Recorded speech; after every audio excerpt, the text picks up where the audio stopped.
Senator, coming out of yesterday's opening remarks, there was a clear headline: Ken Vogel on Politico, Charles Koch blasts parties for corporate welfare. The AP says Koch urges ends to corporate cronyism. Senator, you opposed terrorism risk insurance and some other big business issues. What kind of price have you paid for that with some corporate interests, including some of the big exporters? You can't call up and say, I'm good on all your issues.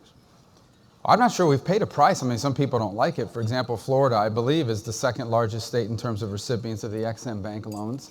But there's a private sector option there. I mean, 97% of American exports happen without the use of the EXIM Bank.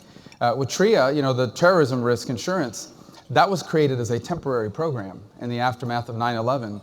And the notion was it would be a bridge until the private sector made available these programs, and then they would fill the gap.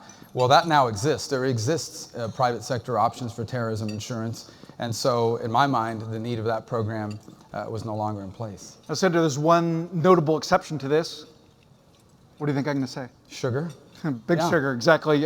Tampa Bay Times, Alec Cleary calling you one of the big sugar buddies. Well, look, the thing about it, I'm ready to get rid of the loan program for sugar as long as the countries that export sugar into the U.S. get rid of theirs as well, and here's why.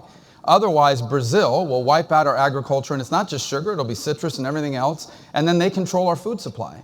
And so I think that I'm prepared to say, absolutely, we should change the law so that as soon as countries get rid of theirs, we get rid of ours, and then there'll be a free market for being able to sell food.